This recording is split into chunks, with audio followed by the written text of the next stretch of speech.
kriminal sa malawak na pananambalik ng pandarambong. Walang iba po kundi si Marcos at si Romualdez. This is a great conspiracy between Marcos and Romualdez. Kaya po ang panawagan, magkaiba po kami doon sa ibang nananawagan na kundinahin lang ang pagkakaroon ng pandarambong. Ang aming panawagan, kailangan managot ang punot kriminal na pinagmulan nito lahat. Ang gumagawa po ng mga discarding sindikato ay si Romualdez. At hindi pwedeng mangyari na yan ay hindi alam ni Marcos. Nagkukonsultahan sila. Ang gumagawa ng batas upang ito ay maging operational si Marcos. Pinipirmahan niya ang sindikato na budget na pinapalusot ng kanyang pinsan for the last 3 budget cycles.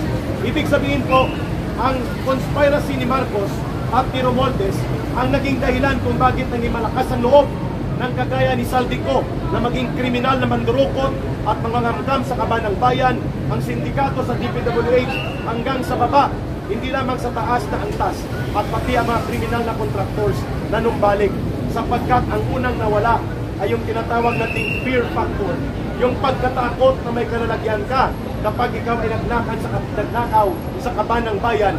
Ang pangalawa, there is no certainty of conviction na makikita ngayon na kahit magnakaw ka, pwede kang tumakas, magtago, kagaya ng ginagawa ngayon nila Saldico. Yan ang ating dahilan kung bakit lahat ng ito mapapanagot natin kung mapapalayas natin si Marcos sa poder at kapangyarihan. Pero hindi sa pamamagitan ng karahasan. People power na mapayapa, tuloy-tuloy, ngunit hindi tayo titigil na hindi siya bumababa. Pangalawa, mapapadali kong lahat ng ito. Kung tumagsa ang tao sa lansangan, mapipilitan ang Armed Forces of the Philippines to withdraw support from the Commander-in-Chief. Ito ang pinakamabilis na transisyon. Hindi tayo lalabas doon sa constitutional line of succession. Ibig sabihin po, nasa batas pa rin ang pagkilos natin. Let the constitutional line of duty of the armed forces be their call of conscience. Ano po yun? That the armed forces of the Philippines shall be the protector of the state and the people. And Marcos and Romualdez are not the state. They are not the government either.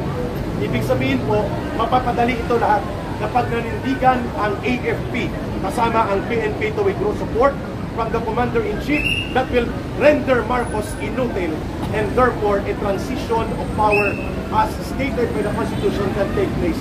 And then huhulihin natin si Marcos, si Romualdez at sila Saldico, papanagutin sila at bawiin ang inakaw at tinambong na kayamanan. Sir, parang panawagan na rin ba yun? Kaya yung pagpunta nyo dito sa AFP na tingnan na ibang corruption at dapat withdraw na support? Yes, this is an open call. Ang tawag po namin yan ay conscience call to the AFP. Hindi po kudita ang gusto namin mangyari.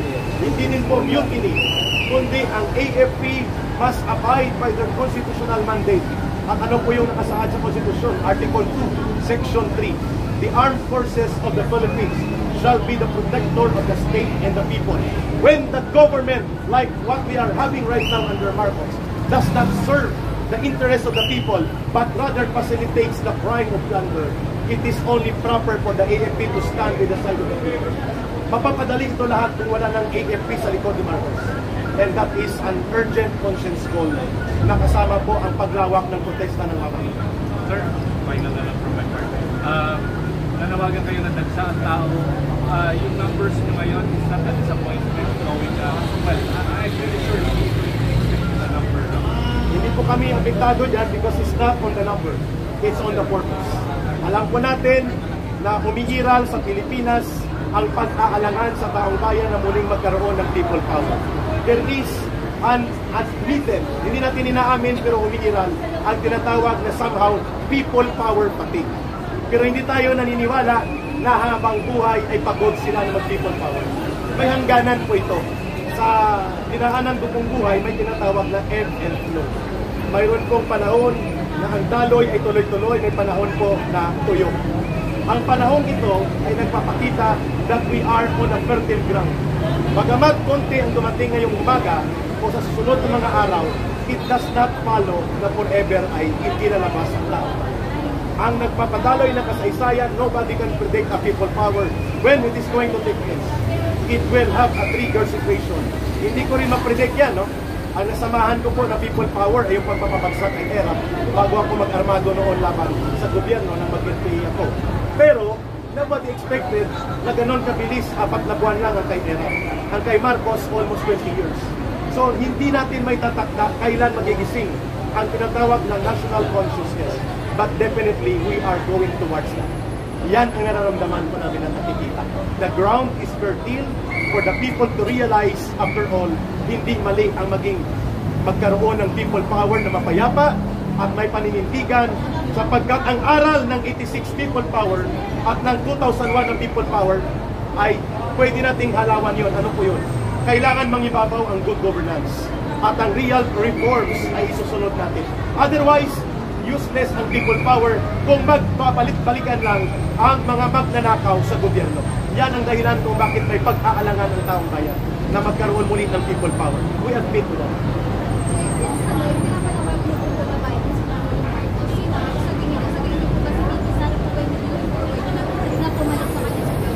Yeah, because we are on the side of the constitutional line of succession. Hindi tayo pwedeng manawagan ngayon ng REVCOP.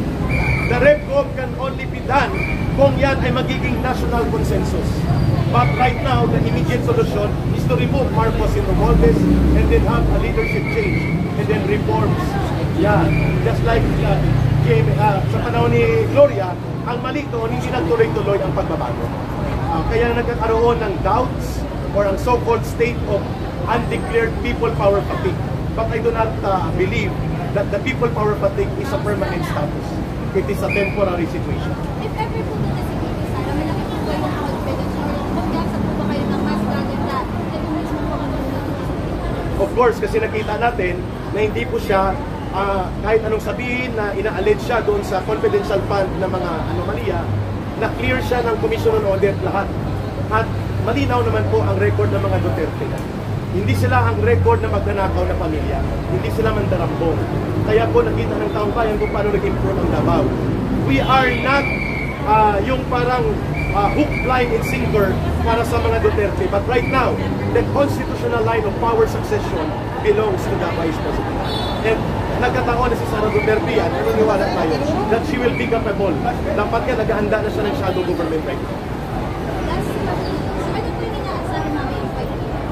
Mas marami na mag-participate at mayroong mga tao na may mga nasa opisina pa, we hope na magtuloy-tuloy sila dito. But definitely, hindi po itong katapusan. Inuulit ko po, pwede ngayon ay 1, 2, 3, 4, 10 ang nandito. Pero pagkagising natin, ang buong lansangan ng buong Pilipinas, dumadagsa na ang taong bayan. It can happen. Maraming salamat po. Ako po si Ka Eric ng Bangon Sambayanan. Kasama ko dito, namuno ngayong araw, si former Undersecretary Ben Juan. Salamat. Thank you po. Maraming salamat po. Sir, thank you po sa lahat.